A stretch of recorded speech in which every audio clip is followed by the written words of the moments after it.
What's going on, everyone? So welcome to my latest video. This is my review for the 2025 movie Jurassic World Rebirth.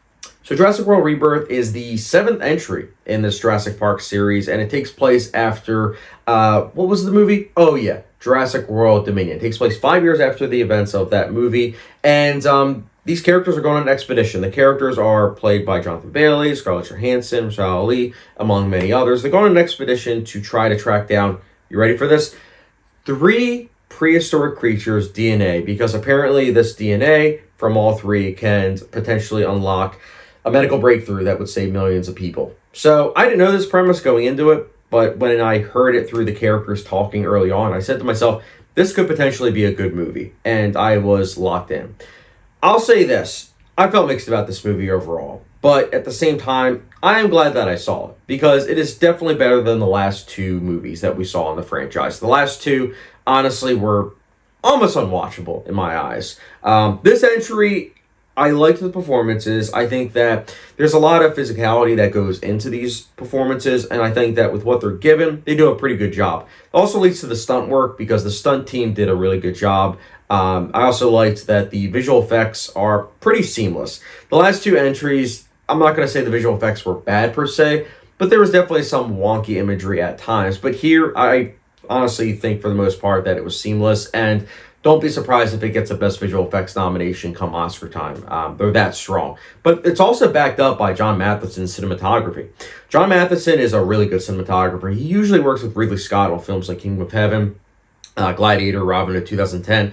I like his work. And I think that here, what he does with the lighting, the shadows, the colors, it's honestly striking. Like right away, I could tell that I was in good hands in terms of how this film was going to look. And the camera movement, I also thought, for the most part, was pretty good. What's also interesting is, I gotta say, full disclosure, when I was watching the movie, what I was especially impressed by, or what I thought at the time, was how this movie was shot digitally, and how John Matheson did such a great job of emulating film that it had that look of it to where it just really popped on screen. Lo and behold, I found out today that the reason why this movie was so film-like was because it was shot on film. It was shot on 35 millimeter. I just am so used to movies that are done by big studios to be shot digitally, so it was just a breath of fresh air. And I gotta say this, studios, please shoot on film more often, because this is the result, a really good-looking movie. So again, huge props to John Matheson and honestly Gareth Edwards, who I'm not a big fan of, but props to the 2 of them deciding like, hey, let's shoot this on 35 millimeter like the first 4 entries. So again, huge props to that. The other thing is the sound mixing is quite good. I liked in particular the sound effects that were utilized, and I think that at times the melding of the sound effects with the score, with the imagery worked quite well. I will say this, I was kind of disappointed by the score. It's not bad per se, it is passable, but it's done by one of my favorite composers, Alejandro Desplat. Same composer that usually works on Wes Anderson's films like Grand Budapest Hotel, Fantastic Mr. Fox, and he also does other films such as like Imitation Game, Zero Dark 30. I'm a big fan of his work, but here his work was just passable. But at the same time, I don't know if that's because maybe Gareth Edwards was just having his score placed in the very back of the sound mix. Could be that, because when there was instances of the score actually being in the forefront, it was pretty good, but I guess we'll never know. But anyways, I will say this. This movie is quite flawed. I think that the premise echoes a TV show called Common Side Effects, which I finally saw Common Side Effects for the first time like a week or 2 ago. So it was kind of ironic that this movie has a similar premise to that show. But where the 2 differ besides the mediums is the fact that this movie, it has the premise early on, and it just doesn't develop the themes. And because it doesn't develop the themes through the characters are very one-dimensional. Like, really, really one-dimensional. And what's even worse, besides the fact that they're all very one-dimensional, with motivations that are very like, okay, is the fact that we have a bunch of side characters that are so unnecessary. Some people might say that it's still back to basics in regards to the amount of characters. And to some extent, I could say, yes, I see your viewpoint. But the fact that they have these 4 supporting characters was just honestly grinding my gears, because it really, really affected the pacing. Like, early on, the movie I thought was decent, but as the movie progressed and it started focusing on those side characters, my interest really waned. And it's not because of the performances. The performances are fine. It's honestly the writing. The writing is really weak. Honestly, having these themes and just not actually tackling them was something that I think was a boneheaded writing decision. The writing here is very weak, honestly, and it's something that, for me, broke my experience. But on top of that, the writing utilizes a lot of what I'll call MCU-style humor, and it fell flat every single time. There wasn't really any instances where I felt as if they were taking things seriously, which is why, again, it hurts me to say this, but as a comedy, this movie falls quite flat. As an adventure movie, it is okay. So I would say this.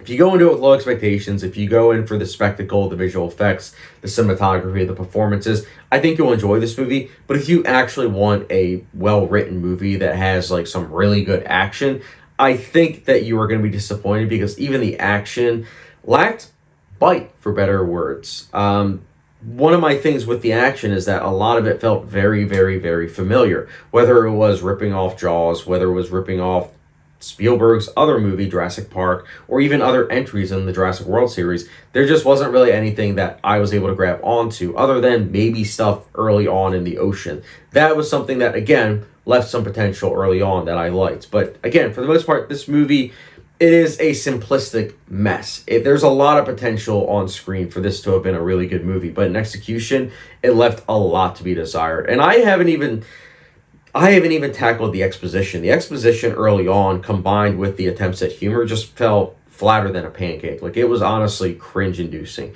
But again, because of the cinematography, because of the sound mixing, because of the performances, I was able to at least enjoy it early on.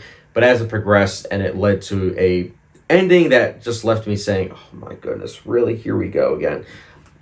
I don't really have much to recommend about this movie other than, hey, if you want to see spectacle, this is definitely a spectacle. But if you're expecting this to go back to the highs of like Jurassic Park, like the first one, unfortunately, that's not going to be the case. But if you are just someone that wants to see dinosaurs on screen as well, you'll probably enjoy this movie. So it really just depends on the expectations that you had. As it stands, Jurassic World Rebirth, it wasn't able to meet even my low expectations, unfortunately. And that's why, for me, I'll personally be giving a...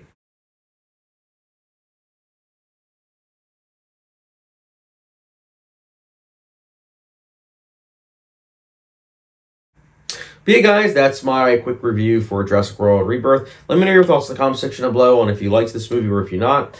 Very curious to hear because, again, as of filming this video, there aren't any reviews from critics or audiences, so I'm very curious. I think if I had to predict, I would say that's going to get like a 70% of Rotten Tomatoes and that audiences are going to eat it up. Again, not one of those individuals, but I think that my rating was fair. And again, it was better than the last two entries. So here's to hear your guys' thoughts on this movie. Let me know in the comment section down below if you have done so already. Be sure to follow me on Patreon, Letterboxd, subscription, notification bell, and I will catch you guys later.